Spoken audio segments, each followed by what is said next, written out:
Halo, selamat malam. Annyeonghaseyo, Cinggudel. Malam ini kita akan bincang-bincang mengenai drama Korea Law School yang baru saja berakhir. Um, saya ini cuma tes aja.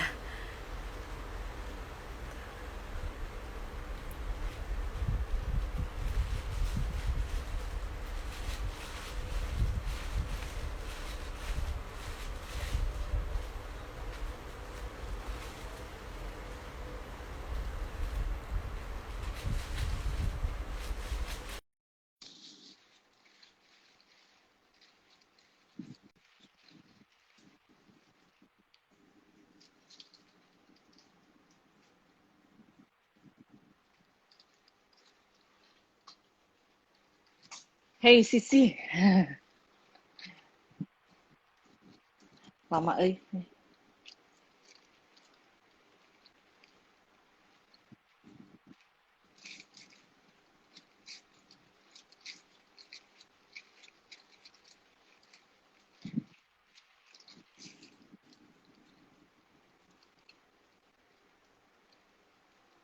kita lagi nunggu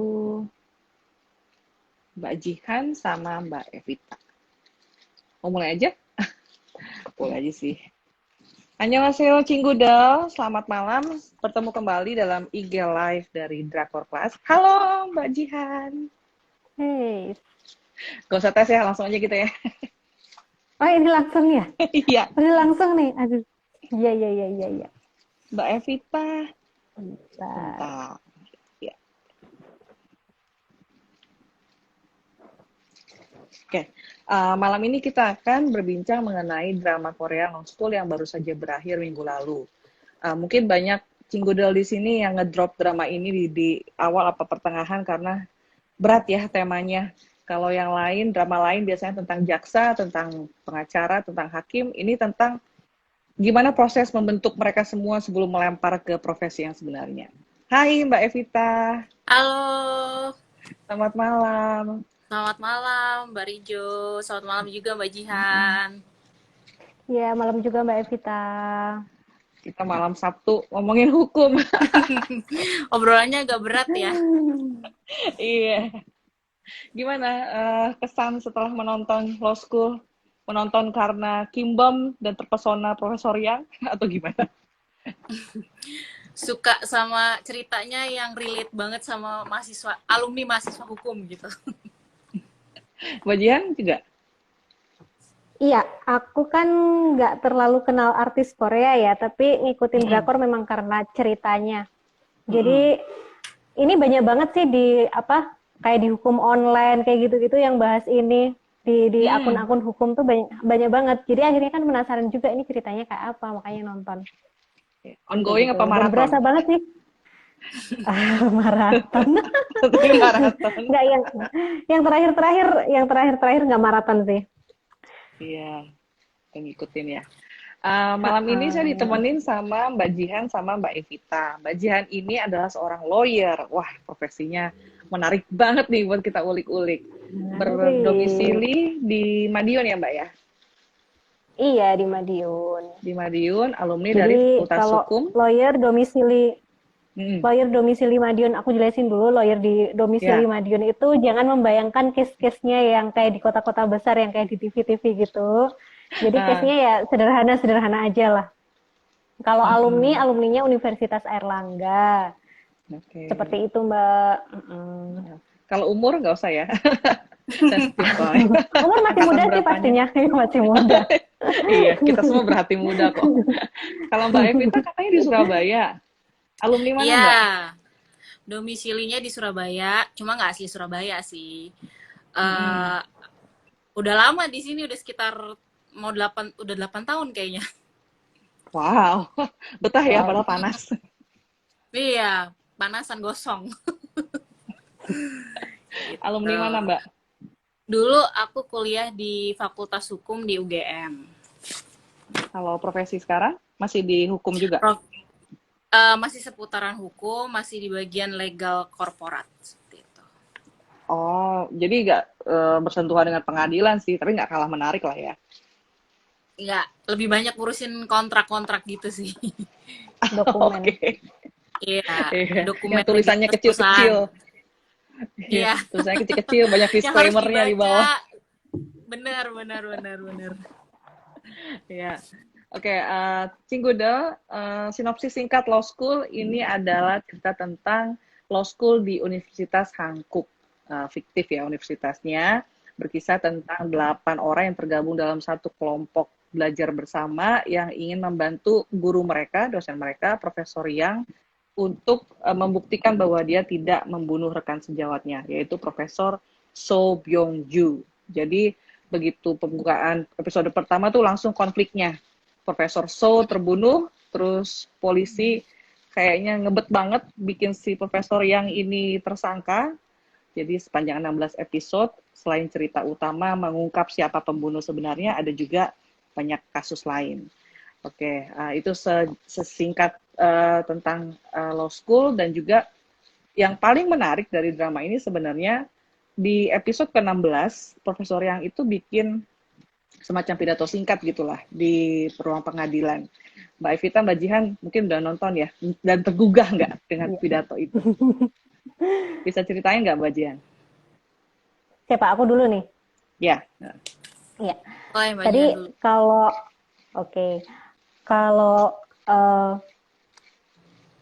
sorry. Tadi kan bilang ini kan tentang ini ya, pembunuhan Prof So ya. Ya. Prof So ya namanya. Ya, Kalau aku So sih Byung-ju.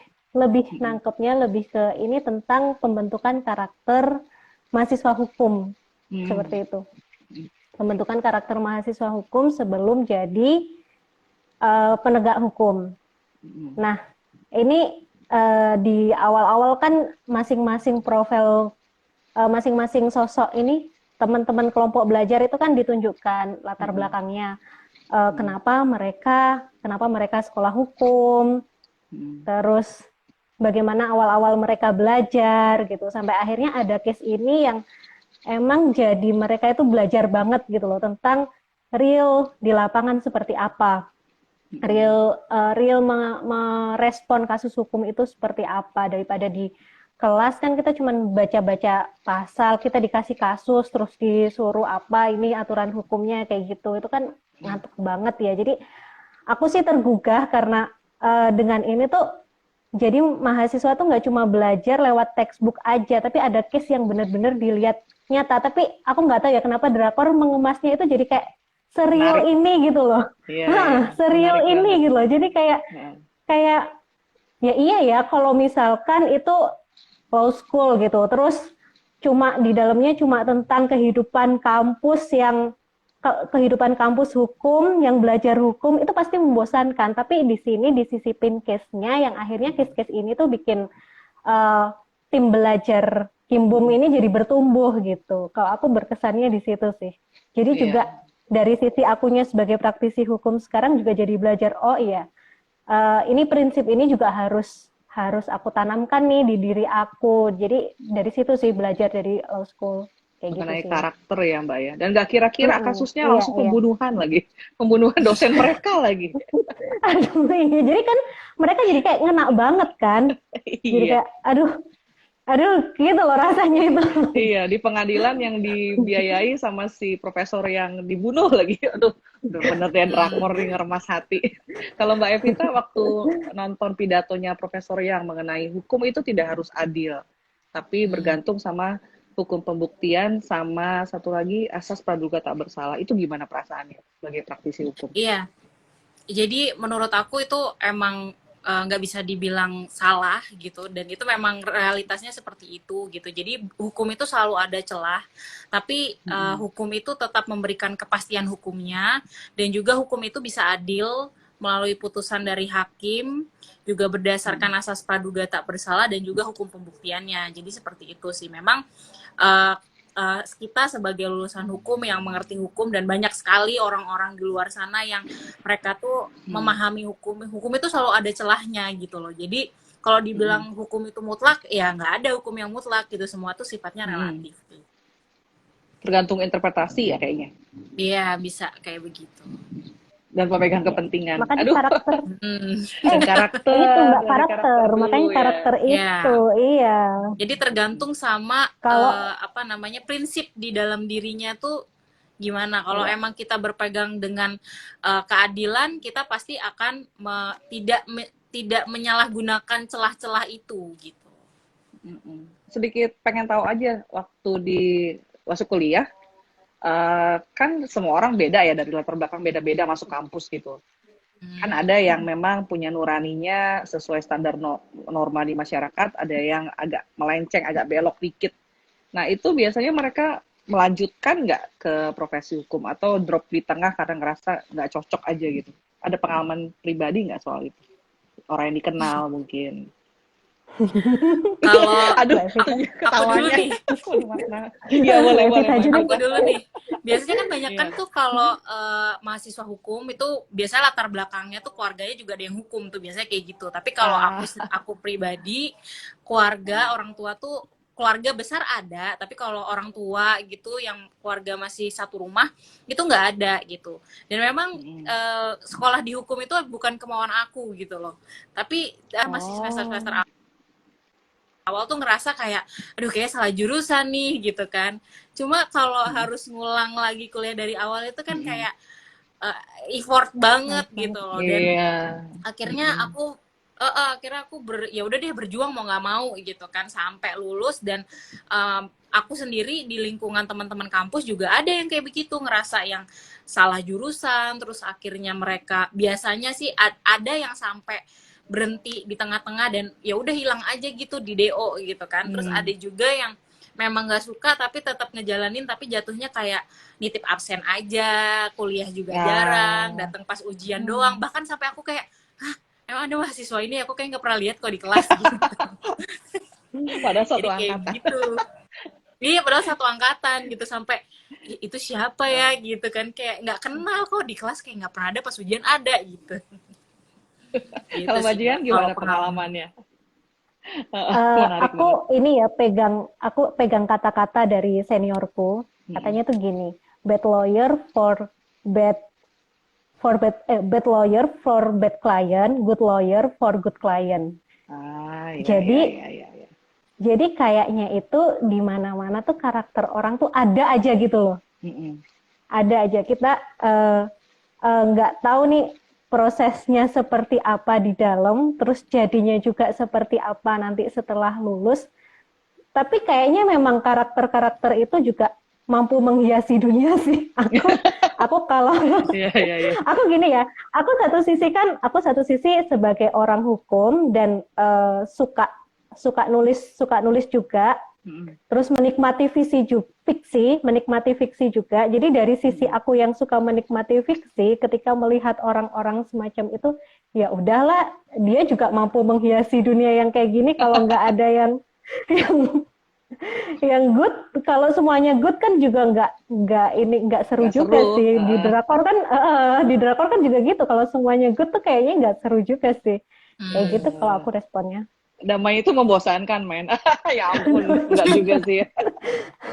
Oke, sebelum kita lanjut ke topik berikutnya, ini ada Kak Dwi, lulusan teknik sipil yang ngomong, kapan ya drakor ngajarin di ilmu konstruksi, belajar analisa struktur pakai drakor.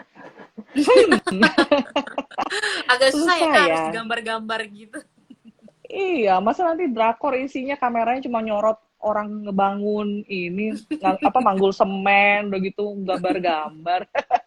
Tapi ini siapa tahu ada sisi yang menariknya. Kalau ini ya kayak ini law school ini aku lihat ya itu tadi judul law school, kayaknya tuh sekolah hukum tuh membosankan kalau difilmkan gitu loh. Lihatnya tuh aku yang sebagai ngalamin anak sekolah hukum tuh membosankan lah, pasti kita cuma ngomongin pasal gitu, tapi dengan dikemas ada case kayak gitu, terus case-nya juga beruntun melibatkan semua mahasiswanya tuh jadi wow, kok keren sih.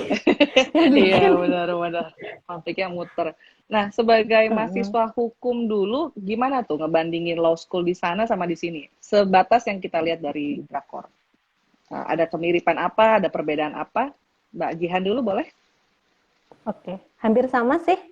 Hampir sama, mulai dari karakter mahasiswanya tuh mewakili mahasiswa hukum juga di sini yang aku alami.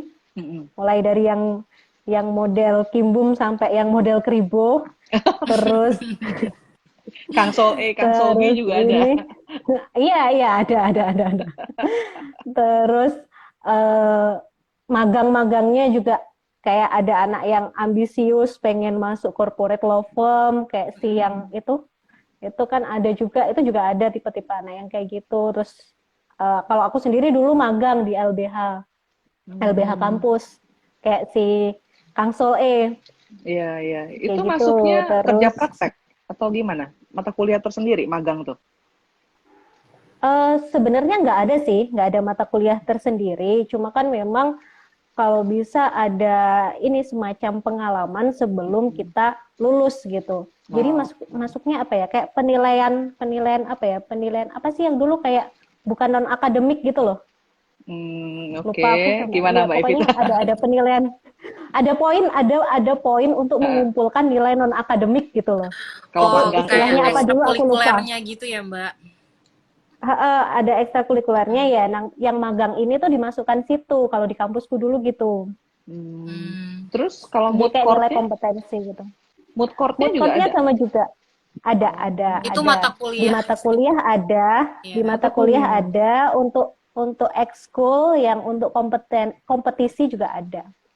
Kayak yang di akhir Mood di sana court kan juga ada. competition ya? Iya, Oke. mood court competition. Kalau di alma maternya Mbak Evita gimana pengalamannya? Sama kondisinya tuh sama, kayak realitasnya tuh juga kayak gitu, mulai dari yang ada yang ambisius banget karena dari keluarga hakim kayak gitu, terus yang keluarganya lawyer yang dia pengen banget jadi lawyer abis itu, terus ada yang yang namanya moot court itu ada karena memang ada mata kuliah khusus namanya PLKH, pendidikan latihan kemahiran hukum kayak gitu, itu ada.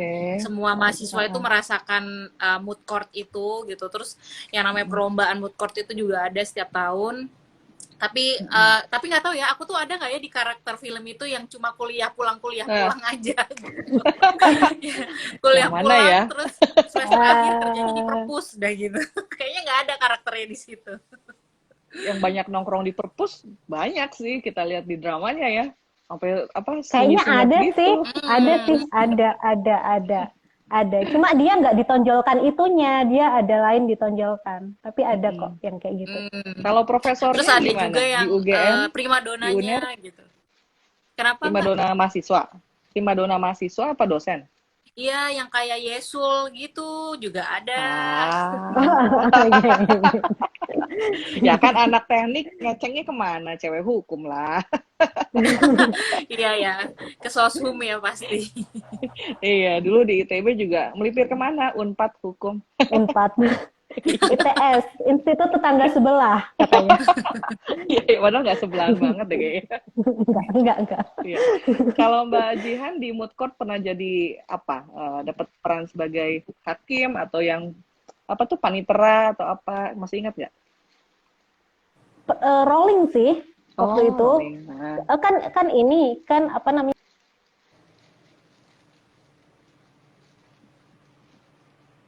Ada sinyalnya Mbak Jihan ya. Iya, kayak kemarin. Oke. Rolnya itu karena ada beberapa hukum acara gitu yang harus disidangkan. Jadi ada hukum pidana, hukum acara berdata, hukum acara di pengadilan agama kayak gitu. Jadi rollingnya kadang jadi hakim pernah, jaksa kayaknya nggak pernah deh, lawyer pernah. Sama lawyer. Hakim sama lawyer berarti. Sama, kebetulan pas sama banget. Aku ditempatinnya sama kayak Mbak Jihan. Aku waktu itu pernah jadi hakim sama lawyer. Aku nggak pernah jadi jaksa. Terus nggak pernah jadi pernah jadi saksi juga gitu. Oh iya, saksi pernah. Waktu jadi saksi ngerasa ditekan gitu nggak waktu ditanya? Penasaran aja sih. Takut. Takut salah ngomong ya. Takut ngasih keterangan yang salah ya. Oke. Sekarang kita akan masuk ke 4 kasus yang ada di dalam drama ini. Sebenarnya ada 8 sih. Saya baca di blognya Dianka kalau ada 8 kasus, tapi kita akan bahas 4 aja. Yang pertama mulai dari episode pertama, pembunuhan Profesor So. Kita lihat di situ, kenapa sih polisi cepet-cepet banget netapin Profesor Yang sebagai tersangka? Kira-kira apa pendapatnya Mbak Evita? Kalau pendapat aku kenapa polisi dan jaksa ya lebih tepatnya mereka tuh Ya, buru-buru mm, menetapkan Profesor Yang itu jadi mm, tersangka itu karena kan memang di tata caranya polisi itu juga punya target berapa kali berapa jam itu dia harus segera menangkap pelaku, kemudian dilakukan pemeriksaan lagi sama jaksa, kasusnya dari pemeriksaan jaksa dilimpahkan mm, ke pengadilan, itu kan semua ada target waktunya gitu. mm, Dan mereka itu kenapa cepat? Karena mereka tuh hanya melakukan pemeriksaan itu dari alat-alat bukti yang simple mm, aja gitu. Mereka tidak melakukan penyelidikan secara detail seperti itu. Dan kenapa cepat? Karena takut Prof yang ini menghilangkan alat bukti mm, juga gitu. Jadi menurut aku, pendapat aku yang aku lihat di situ itu karena mereka mm, tuh keburu-buru target seperti itu. Dan selain itu kalau mm. kita lihat secara keseluruhan ini kan ada apa namanya Pak Ko itu yang Iya, dia itu adalah dalang dari semuanya, jadi bisa jadi juga mm, karena kan Pak Ko itu juga nggak suka juga sama Prof yang, jadi salah satu iya, faktornya juga mungkin adalah dari rekayasa Pak Ko itu juga gitu. iya. Waktu ditangkap sebenarnya masih terduga ya. Kapan sih jadi Mm-mm. tersangka? Kalau Mbak Jihan gimana? Bisa kasih keterangan nggak? Dari terduga ke tersangka gimana Itu prosesnya? terduga itu sebenarnya kalau terduga tuh biasanya istilahnya di saksi dulu ya mereka tuh Oh, oke. dimintain keterangan dulu sebagai saksi biasanya kalau dipanggil untuk pemeriksaan. Tapi waktu itu kayaknya si Prof yang ini belum dipanggil pemeriksaan ya, langsung Iya, langsung langsung tersangka ini aja. kan, iya langsung Mm-mm. tersangka aja gitu. Belum dipanggil Oh, pemeriksaan, biasanya dipanggil pemeriksaan sebagai saksi. Mereka kan cuma olah TKP aja waktu itu, belum mm-mm, Ya. belum belum manggil. Nah, ini prosesnya sebenarnya juga harusnya setelah setelah ada keterangan setelah diperiksa seperti itu mereka baru bisa menetapkan. Jadi pemeriksaan secara keseluruhan dulu. Nah, itu kan kelihatan mm, kayak mereka nggak kan cuma meriksa TKP ya kalau nggak salah waktu itu. Kayaknya belum iya, ada. iya. Baru baru setelah setelah di ini ditetapkan baru diperiksa. Nah, biasanya Mm, kalau case-case kebanyakan yang aku simak waktu jadi wartawan dulu juga, mm-mm, mereka itu dipanggil dulu sebagai saksi. Jadi mm-mm. ketika udah dipanggil jadi saksi itu semua wartawan juga juga panas siapa nih nanti kira-kira yang jadi tersangkanya siapa kira-kira gitu. Oh, dari saksi Kayak gitu mengerucut karena baru tersangka gitu ya? iya sebenarnya Oh, kalau istilah terduga itu dari kepolisian sendiri sih mereka punya istilah terduga itu cuma ketika memanggil itu, ini memanggil sebagai apa sih? Pengen memeriksa mm-mm. misalnya. Kan Iya, nggak iya, mungkin kita memanggil sebagai terduga gitu kan. Kayak iya. nggak ada Udah lah nuduh. istilah, nggak ada kayaknya. Udah Heeh, nuduh, kayak gitu kan udah nuduh iya, banget gitu. iya. Nah, ini mereka memanggil sebagai saksi untuk dimintain keterangannya, kayak gitu. Mm. Kalau Mbak Itu Evita sih. sendiri ngelihat Profesor yang udah cepet-cepet ditetapin, cepet-cepet juga diumumin. Kalau kayak gitu di Indonesia gimana? Kurang lebih sama nggak sih? Iya. Jadi kalau di film itu, jadi ya hampir sama sih sebenarnya realitanya sama di Indonesia gitu. Jadi kan kalau di film itu Prof yang itu masih dalam tahap pemeriksaan, tapi media itu sudah memblow up kalau dia tuh sudah sebagai tersangkanya gitu. Mm-mm, Kayak dia mm-mm. cuma satu-satu suspek aja nih, satu-satunya Iya. suspek yang bakal terbukti sebagai tersangka gitu. Dan di Indonesia tuh Mm-mm, juga sering kali tuh seperti itu kayak begitu. Jadi yang namanya kan seharusnya kode etiknya adalah menggunakan nama alias, tidak boleh dibuka mm-mm, identitasnya, kemudian tidak mm-mm, boleh juga dipublish dulu wajahnya karena kan kita mm-mm, itu belum terbukti selama ada putusan hakim seperti itu. Jadi mm-mm, itu mm-mm. terlalu terburu-buru dan itu melanggar hak privasi juga sih. Itu ada kaitannya sama HAM juga ya? HAM sebagai Iya, benar. Jadi terduga slash tersangka. betul, betul sekali. Jadi tersangka sendiri pun itu haknya itu dilindungi gitu di dalam undang-undang HAM seperti itu, dan Mm-mm. juga di undang-undang kekuasaan kehakiman seperti itu. Jadi dia itu juga Oh. patut untuk dilindungi, terus dijaga juga privasinya. Kemudian apabila Mm-mm. ada kesalahan dalam pemeriksaan itu dipulihkan juga namanya seperti itu. Hmm. Iya, tapi Jadi di jarang Tapi banget Indonesia ya itu, kita denger. heeh. iya, di Indonesia Gimana, itu Mbak sebenarnya Jihan? Tapi ini dilindungi, Mbak, Mbak. Sorry, eh, gimana, Mbak? Silakan, Mbak kalau Jihan. misalkan, iya iya, iya, ini loh yang aku masih bingung, kenapa nggak Prof Yang kenapa nggak mengajukan pra peradilan? Paham Mbak Oh Mbak iya, Evita tahu kan pra peradilan? Iya, pra Ya, peradilan itu, iya, iya. apakah sistem hukum di sana itu nggak ada seperti itu? Karena bisa bisa aja Prof yang itu mengajukan pra peradilan karena kok aku belum diperiksa, belum muncul belum muncul apa namanya itu surat alat surat buktinya tuh juga belum lengkap kan, Mbak? alat bukti yang cukup, kok udah aku kok udah dipanggil kayak gitu. Nah, Iya, itu yang aku nggak tahu kenapa nggak mengajukan itu, apakah di sana itu nggak ada yang namanya pra peradilan itu tadi. tuh. Kalau di Bisa Jadi jadi Indonesia untuk malah, memeriksa heeh, pra peradilan itu tunggu. untuk memeriksa keabsahan panggilan Hmm, si tersangka itu iya, tadi, penetapan iya. tersangka itu tadi, keabsahan penetapan tersangka itu Oh. tadi kayak gitu. Kalau lihat di media justru banyak yang bebas di tahap pra peradilan karena alat buktinya nggak cukup, prosesnya kurang Iya, ini itu ya nggak sih? betul. Ya, aku Betul. mau kaitin dengan tadi Mbak Jihan sempat bilang kalau pernah jadi wartawan ya. Kalau ngelihat kasusnya Iya, Profesor pernah. yang di blow up ke media segala macam, apa kabar asas praduga tak bersalah kalau begitu? Kalau publik udah segitu digiringnya, gimana menurut Mbak Jihan? Sebagai Gini, wartawan dulu. sebenarnya untuk mengungkap identitas tersangka itu kalau di bawah kalau di bawah 16 tahun, aturannya di kode etik jurnalis itu di bawah 16 tahun itu harus dirahasiakan identitasnya. Nah, tapi kalau yang di atas 16 tahun itu boleh disebut nama. Cuman kita juga harus tetap menjunjung asas praduga tak bersalah itu dengan tidak memojokkan. Tidak memojokkan bahwa itu kan jadi kayak beritanya HL-nya kan jadi kayak Profesor Hangku pembunuh kayak gitu-gitu. Iya, Itu kan iya. udah memojokkan banget gitu kan.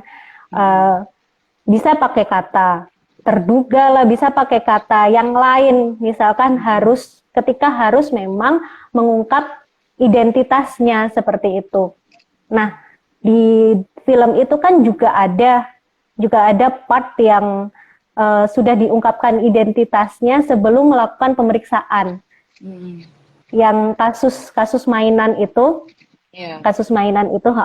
Nah, itu kayaknya memang belum dilakukan pemeriksaan ya. Kalau aku lihat kayaknya itu dia belum melakukan pemeriksaan, belum lengkap. tapi belum lengkap kan, malah belum yang kayak Prof yang ini masih abu-abu di media gitu loh. Masih pemberitaan di media kalau mainan ini tuh mengandung ini, mengandung itu gitu. Tapi kan belum ada laporan ke kepolisian, belum ada pemeriksaan kayak gitu. Tapi udah. Nah, bedanya kan kalau yang Prof yang itu kan sudah ada TKP-nya, sehingga dimunculkan namanya, diumumkan namanya. Jadi itu nggak apa-apa sebenarnya di media, nggak apa-apa. Cuman itu tadi kita nggak boleh memojokkan bahwa ini loh tersangkanya, ini loh pelakunya, kan belum diputus gitu. Tetap harus pakai kata-kata yang story-nya itu memang membawa ini masih dilakukan pemeriksaan, belum tentu yang ini gitu. Dan check and recheck itu penting kalau di pemberitaan. Check and recheck itu penting. Jadi nggak bisa nih si wartawan cuma wawancara dari sisi jaksanya yang memang ngomong ini salah. Tapi si wartawan juga harus dapat berita dari sisi Prof Yangnya ini juga. Terduganya itu juga dari pengacaranya jangan lah ya, sampai keterangan. dari pengacaranya lah paling enggak, dari pengacaranya jangan sampai satu susunan berita itu muncul tanpa ada dua belah pihak yang ngomong cuma satu pihak aja kayak gitu. Nah, di situ sih harusnya pentingnya cek dan recheck sama pemilihan kata agar tidak menyudutkan si terduga itu tadi. Nah, bedanya kalau yang kasus yang permainan itu kan sampai dibawa ke Mahkamah Konstitusi karena memang itu belum ada laporan, belum ada pemeriksaan. Sepertinya kayak gitu sih aku nangkepnya. Kenapa kok sudah dibilang ini, dibilang orangnya yang itu gitu. Itu kan juga jadi tekanan batin juga sih si pemilik pabrik itu. Dan apakah betul. diwawancara balik kan juga kayaknya enggak juga kayak Nggak gitu. ada. Itu sih. Iya. Kasus yang menimpa bapaknya Sojiho yang agak cabi terus pakai kacamata tuh yang teman sekamarnya Kim Bum, Han Jun Hui, itu memang dia baru dicetusin aja sebagai pemilik dari pabrik mainan yang katanya mengandung bahan kanker. Iya. Tapi medianya udah kasak kusuk. Ini mungkin ada kaitannya juga dengan medsos ya. Tiap orang bisa jadi jurnalis, citizen jurnalis kalau istilahnya salah satu stasiun TV. Gimana menurut Mbak Evita? Jadi berita tuh terlalu cepat walaupun belum terkonfirmasi gitu. Iya, jadi memang fenomenanya itu kan saat ini memang karena media sosial itu mudah diakses di mana aja dan bebas gitu kan, semua orang bisa akses, semua orang bisa posting apapun kayak gitu. Apalagi juga Indonesia kan negara yang demokratis gitu kan. Jadi setiap orang bebas untuk menginformasikan apapun kayak gitu. Tapi ya ini bukan berarti kalau kita tuh bebas sebebas-bebasnya kayak gitu. Dan sekarang apalagi udah ada undang-undang ITE yang itu bisa menjerat banyak orang kayak gitu kan. Jadi benar-benar hati-hati banget sama yang namanya media sosial dan media internet kayak begitu. Dan banyak banget di Indonesia ini akhir-akhir ini tuh terkait dengan hate speech, kemudian itu hoax gitu kan, untuk berita-berita yang nggak benar, hoax gitu kan. Nah itu kan banyak banget kasusnya, contoh-contohnya kayak artis-artis ini, mereka tuh banyak banget ngelaporin hatersnya ke polisi. Kemudian hati-hati lagi ya, polisi itu kan udah punya bagian cyber tuh, cyber crime. Mereka tuh bisa langsung melacak gitu, langsung bisa melacak, ketemu IP-nya, lokasinya di mana kayak gitu. Jadi jangan sangka yang namanya dunia cyber terus kamu tuh bebas gitu, kamu tidak akan terlacak gitu. Enggak, sekarang tuh semuanya udah sangat maju, canggih. Jadi semua bisa dilacak kayak gitu, dan banyak kasus itu ya ketangkap semua gitu loh orang-orangnya. Kemudian untuk kasus-kasus yang seperti ini nih bener-bener akhir-akhir ini udah semakin marak dan semakin banyak kayak gitu. Jangan sangka karena kamu pakai nama palsu, akun Cantika palsu, Dewi misalnya, account, gitu. kamu nggak bisa ke-detect. Wah, bisa. Mbak, Iya, tadi gitu. ngomongin soal hak tersangka, termasuk perlindungan privasinya. Itu kayaknya belum diatur sama undang-undang ya. Yang ada cuma lembaga perlindungan saksi dan korban. Kalau tersangka dan keluarganya belum ada ya diatur ya. Kalau tersangka dan keluarganya itu sih nggak ada, belum ada lex spesialisnya yang khusus. Tapi memang kalau untuk tersangka itu sebenarnya dia juga tetap punya hak asasi untuk dilindungi dan juga untuk merasa aman gitu loh. Even dia tuh melakukan kesalahan dan salah seperti itu. Tapi untuk korban, kemudian saksi korban kayak gitu, semua itu mereka ahli seperti itu. Mereka tuh juga dilindungi oleh LPSK seperti itu, dan LPSK itu berada di bawah Sekretariat Negara gitu. Oh, lembaga besar dong. Cuman aku sepak terjangnya. Gimana Mbak Jihan?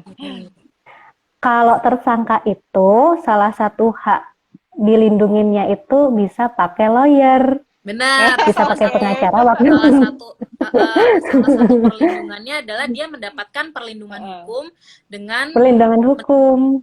Perlindungan hukumnya adalah mendapatkan bantuan hukum seperti itu. Mendapatkan pendampingan hukum seperti itu. Jadi pengen tahu, kalau di Amerika kan kalau kamu nggak mampu menyewa pengacara, negara menyediakan buat kamu. Di Indonesia ada nggak sih? Ada, namanya pro bono. Ada. LBH. Ada. Oh, pro bono. Namanya pro bono. Nah, kalau kita oke. magang-magang di LBH tuh biasanya yaitu yang bantuan-bantuan gratis. Ya kan Mbak Oh, Jihan? di sekalian Di praktek ya. Iya, terus ini juga Kementerian Hukum dan HAM itu juga menyediakan di setiap pengadilan gitu. Jadi kalau misalkan di ruang sidang gitu ya, hakimnya tanya, kamu ada pengacara nggak gitu? Nggak ada, ya udah mau ditunjuk, mau milih sendiri apa mau penunjukan dari hakim gitu. Dipilihkan hakimnya misalkan gitu. Hakimnya akan milih yang udah terdaftar, LBH yang udah terdaftar di pengadilan itu gitu. Aku ikut dari organisasi juga ikut itu. Oh iya. Oke, dari yang tersangka itu punya hak juga kita masuk ke kasus kedua. Waktu Yese yang cantik itulah, yang rambutnya panjang bergelombang itu, ditetapkan jadi tersangka untuk kekerasan yang menimpa anaknya si Assembly Menko. Itu kan dia menerima banyak banget hate speech ya, udah nggak terbendung deh. Terus ancaman ke keluarganya juga. Sebenarnya kalau dalam hubungan sebelum menikah, kita nggak punya undang-undang untuk melindungi terhadap kekerasan ya. Kayak dating violence kayak di sana. Gimana Mbak Evita? Nah, kalau di Indonesia ini kebetulan kita belum punya lex spesialis mengatur khusus untuk kekerasan terhadap perempuan. Seperti itu adanya masih lex generalinya. Nah, itu diatur di Kitab Undang-Undang Hukum Pidana seperti itu. Jadi itu masuk ke pasal kekerasan seperti itu dan jadi memang di Indonesia belum ada. Nah, ada masih rancangan tapi yaitu adalah RUU PKS seperti itu. Iya, cuma nggak ada lagi beritanya tuh, nggak tahu deh gimana kabarnya. Iya, soalnya masih banyak pro kontranya nih, soalnya masih 50-50 gitu. Iya, Sama-sama pada kuat yang pro sama yang kontra. Jadi mungkin DPR-nya masih galau. Galau ya. Kalau Mbak Jian sebagai lawyer pernah menanganin kasus yang mirip yang menimpa Yesel nggak? Kekerasan dalam hubungan sebelum pernikahan. Gimana Mbak? Sorry, keputus. Kalau Mbak Jihan sebagai lawyer pernah nggak menangani kasus seperti yang menimpa Yesel? Jadi mengalami kekerasan dalam hubungan pacaran, tapi berakibat fatal, malah jadi ke pengadilan gitu. Pernah mengalami begitu nggak? Kalau di bawah umur pernah. Jadi jatuhnya ke undang-undang. Jadi jatuhnya ke Undang-Undang Perlindungan Anak. Kita pakai dasar hukum itu. Di bawah 17. Umurnya 17. Sekarang 8. umurnya 17 waktu itu. Umurnya 16, sorry. Umurnya 16. Umurnya 16. Mereka ini pacaran. Terus ada indikasi kekerasan di situ. Kekerasan seksual kayak gitu. Jadi pelakunya sama-sama anak. Pelakunya anak. Korbannya juga anak. Jadi korbannya juga pakai undang-undang perlindungan anak. Si ini pelakunya juga pakai kan ada undang-undang khusus untuk ini ya, untuk terpidana anak gitu, untuk tersangka anak gitu. Untuk pelaku apa sih namanya Mbak? Aku lupa, Undang-Undang 11 2012 itu. Nah, itu kayak gitu. Jadi apa ya? itu kayak gitu. Jadi kalau spesifik perempuannya itu belum ada, tapi untuk spesifik anak itu sudah ada kayak gitu. Undang-undang perlindungan jadi, anak. Jadi pakai dasar hukum itu. Kayak yang si Kang Sol E itu nggak ke penjara karena waktu itu dia di bawah umur. Jadi masuk ke fasilitas namanya tuh? Fasilitas rehabilitasi remaja ya kalau di Korea. Rehabilitasi. Jadi kalau di Korea itu emang ada gitu. Jadi itu kayak ibaratnya tuh kayak penjara tapi untuk anak-anak remaja yang masih di bawah usia dewasa gitu. Tapi kalau di Indonesia nggak ada. Nggak bisa ditahan kalau di Indonesia. Cuma dibina aja. Kalau di Indonesia di bawah 12 tahun ya Mbak Evita ya kalau nggak salah ya. Di bawah 12 tahun itu masuk rehabilitasi, kalau yang 18 tahun sampai 12 sampai 18 itu masih bisa dipidana tapi nggak boleh lebih dari 7 tahun atau 8 tahun gitu kalau nggak salah. Bahkan untuk pembunuhan misalnya? Maksimalnya iya, bahkan untuk pembunuhan maksimalnya itu nggak boleh lebih dari 7 sampai 8 tahun. Itu untuk yang di bawah 18. Untuk yang di bawah 18 tahun. Kalau 12 tahun direhabilitasi, terus kalau ada bawahnya lagi tuh kayak dikembalikan ke orang tua gitu. ada. Oh, oke oke. Lupa Tadi harus kita baca udah, lagi. iya, soalnya banyak banget artikelnya ya. Kalau ngelihat si Profesor Kim Eun Suk ya, yang masuk ke kelas langsung artikel segini segini segini itu berapa tahun tuh ngafalinnya Mbak? Penasaran aja saya. Aduh, itu profku ada yang kayak Heeh. gitu. Pastinya ada. Iya.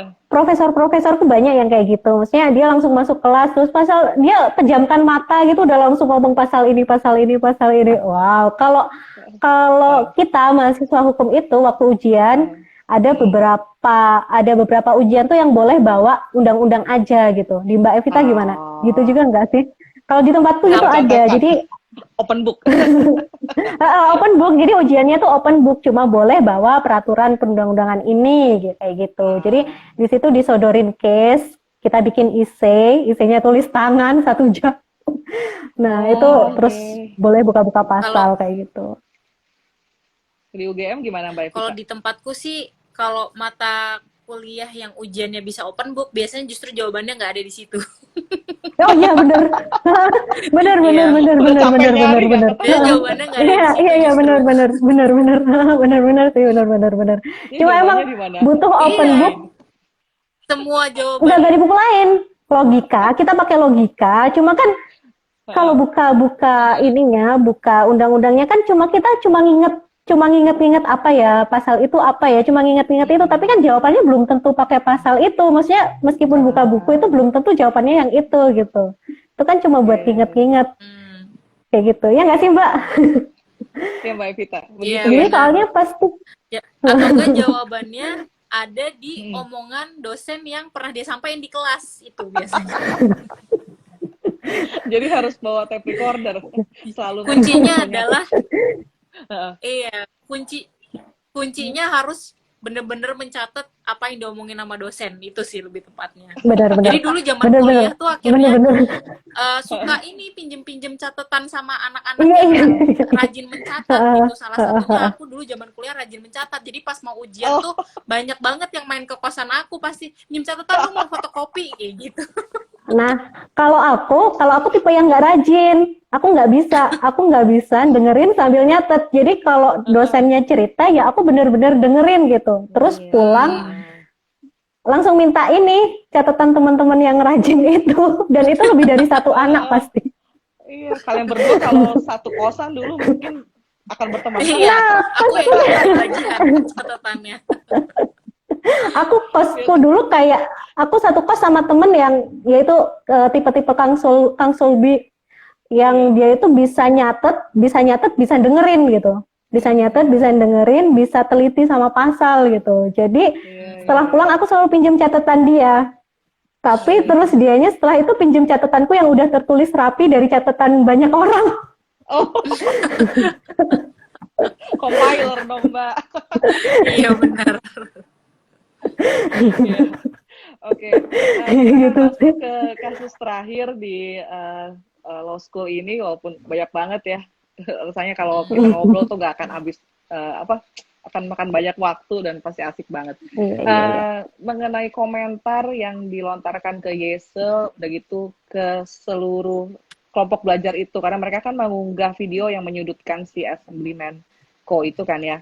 Lalu ketahuan kalau si Assemblyman Co mengarahkan buzzer untuk bikin komentar jahat. Nah, itu kalau di kita hanya UU ITE kah yang bisa melindungi mereka yang kena impact-nya? Gimana Mbak Evita? Kalau kalau menurut aku, jadi kalau tadi Mbak tanya Hmm. apakah cuma UU ITE, jadi sebenarnya Hmm. di Kitab Undang-Undang Hukum Pidana itu ada Mbak, ada di pasal 14 dan 15. Cuma kan kita mengenal asas lex specialis, derogat legi, lex generalis kayak gitu. Jadi Waduh, apa itu UU bahasa Indonesia? jadi Bahasa undang-undang yang Latin ya Susah keluar. yang bahasa Indonesia kan. oh iya, undang-undang yang peraturan yang sifatnya lebih spesifik itu mengalahkan peraturan yang sifatnya lebih general seperti itu. General. Nah, UU ITE ini kan mengatur Spesialis, lebih general gitu lex loh. spesialis.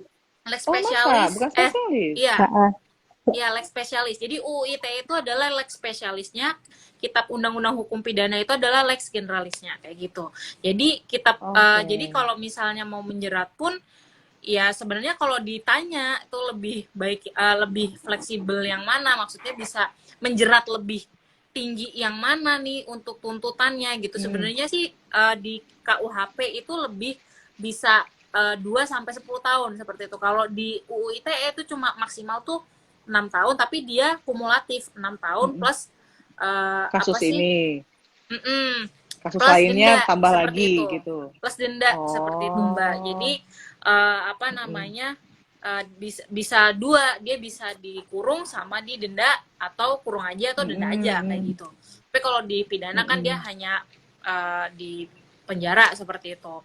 Nah, terus kalau buzzer ini sebenarnya kalau secara kacamata hukum itu tidak bisa dipidana kalau dia itu kontennya positif. Tapi kalau kontennya negatif gitu kan, seperti yang terjadi di Yesel seperti itu, dan itu dia termasuk, kita bisa melaporkannya gitu. Jadi mereka tuh bisa ditangkap dan dijerat dengan hukum seperti itu. Tapi persyaratannya adalah ini kan dia bentuknya delik pengaduan seperti itu. Jadi Delik Yesel itu aduan. harus melaporkan dulu, harus ada orang lain, pokoknya harus ada orang yang ngerasa melaporkan rugi seperti dulu. itu. Selama tidak Oke, dilaporkan, oke. dia tidak bisa diproses seperti, ya seperti Apa itu, semua Mbak. UU ITE delik aduan? Semua pasal di UU ITE itu delik aduan atau ada juga yang delik kejadian? Enggak, Ha- enggak.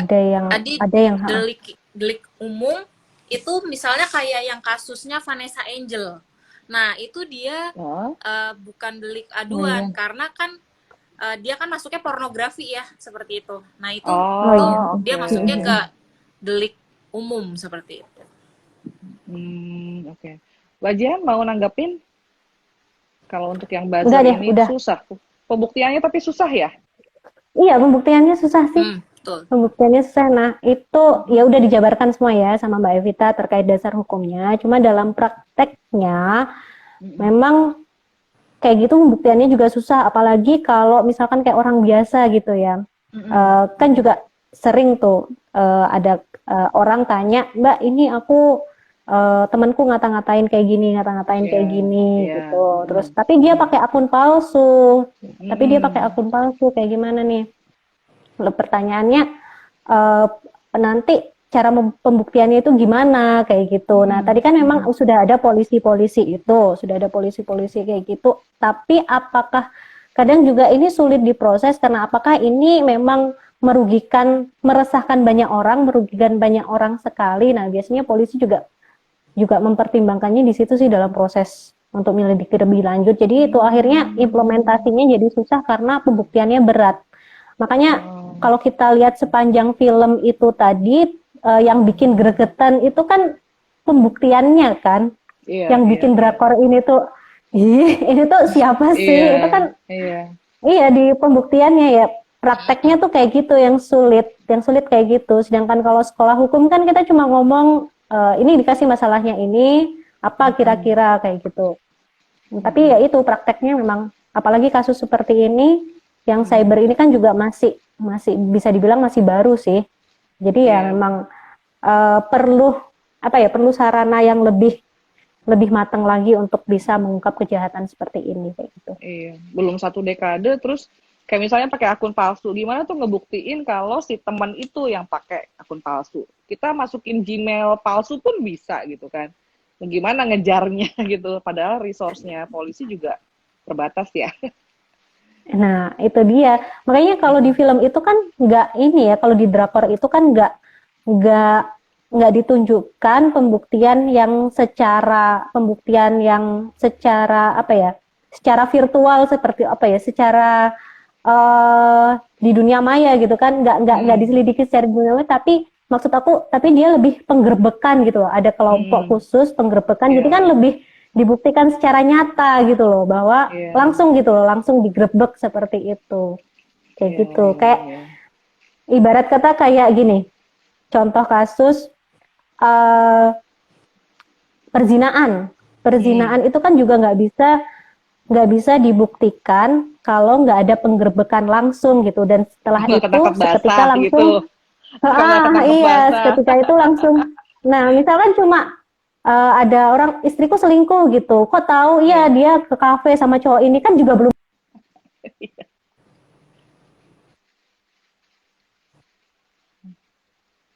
Nggak tahu kapan kejadiannya, sama kayak ini, sama kayak si si apa buzzer-buzzer ini, kan nggak tahu keberadaannya di mana, tapi mereka kan mengungkapnya dengan cara penggerbekan itu tadi, jadi langsung kelihatan oh emang bener. Terus habis itu si polisinya kan nelpon ini ya, nelpon apa namanya, nomornya ko yang Iya, kontak khusus itu. Nah ternyata yang oh HP ini jadi lain. itu kan udah jadi kan di situ udah jadi langsung jadi pembuktiannya kayak gitu.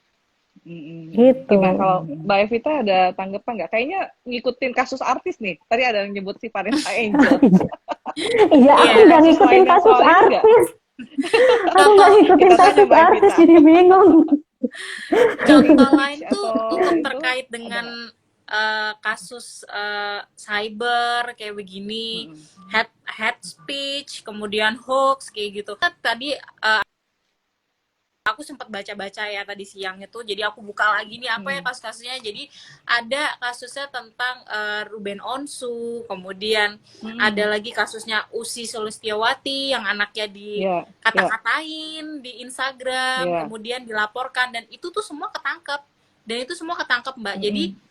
mungkin kalau bisa saya apa ya, saya simulasikan gimana tuh caranya. Mereka kan pasti pakai fake account. Kalau orang-orang yang Ya, agak-agak tricky gitu kan, dia pasti pakai fake ya, account. Nah, gimana caranya bisa dapetin oh ini orangnya gitu. Kan itu mereka lacak IP-nya yang digunakan untuk ya, melakukan akses ke internet seperti itu. ya, Kemudian ya, dicek lokasinya dia di mana. Kemudian ya. mungkin device yang dia pakai itu adalah satu handphone, kemudian terdiri Mm-mm. dari beberapa account seperti itu. Itu kan bakal Ya, ya. kelihatan di IP ini ada berapa usernya seperti itu. Mungkin seperti itu. Jadilah kenapa bisa ketangkep gitu.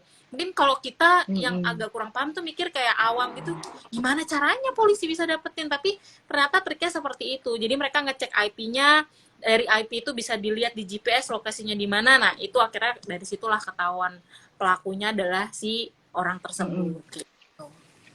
Tapi di berita nggak pernah sampai ke pengadilan dan kita tahu mereka dapat hukuman berapa lama ya? Ada kok, Yang Mbak. artis-artis itu? Oh masa? Ada. Ada? Jadi Ada salah ada satu yang contohnya sampai nggak? dia itu kurungan juga ada, tapi nggak sedikit Hmm. juga yang mereka itu berujung dengan Hmm. damai. Jadi karena ini adalah delik Ah. aduan, jadi karena ini Hmm. delik aduan, selama belum dilimpahkan ke kejaksaan, terus kemudian ada itikat Hmm. baik, misalnya kayak gitu dari pelaku gitu untuk minta maaf. Dan ini kan Hmm. tergantung sama pihak yang dirugikan atau mengalami Rugikan. kerugian, Hmm. gitu. Hmm. Kalau dia menerima dan memilih untuk berdamai juga, oke, ya sudah, itu kasusnya berhenti gitu loh, tidak dilanjutkan. Oh. Selama Kalau itu delik belum aduan dilimpahkan. masuknya? Gimana? Oh, Mbak Jihan left. Kalau delik Iya. aduan masuknya perdata atau pidana?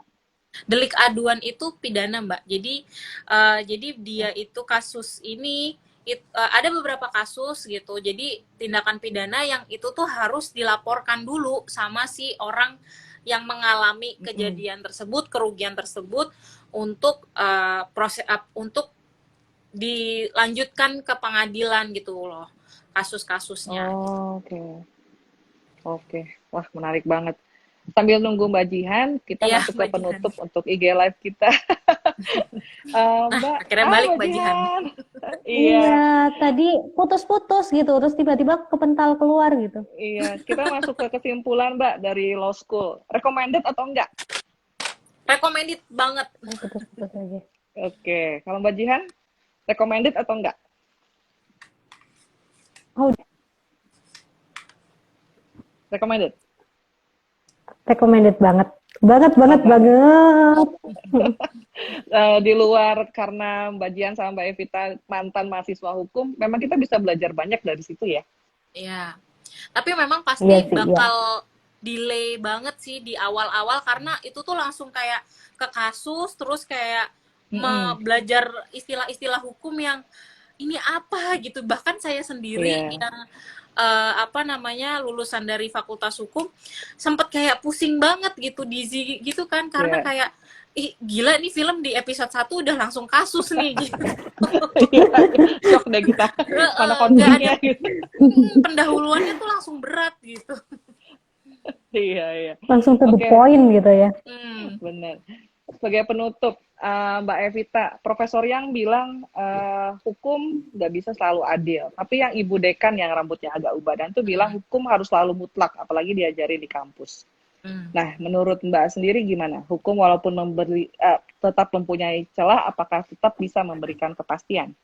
Ya, jadi setuju dengan yang disampaikan sama Prof. Yang, menurut pendapat aku, hukum itu tidak, memang ada yang beranggapan bahwa hukum itu harus mutlak gitu, tapi menurut aku sendiri hukum itu tidak mutlak, karena hukum itu selalu ada celah-celahnya, seperti itu.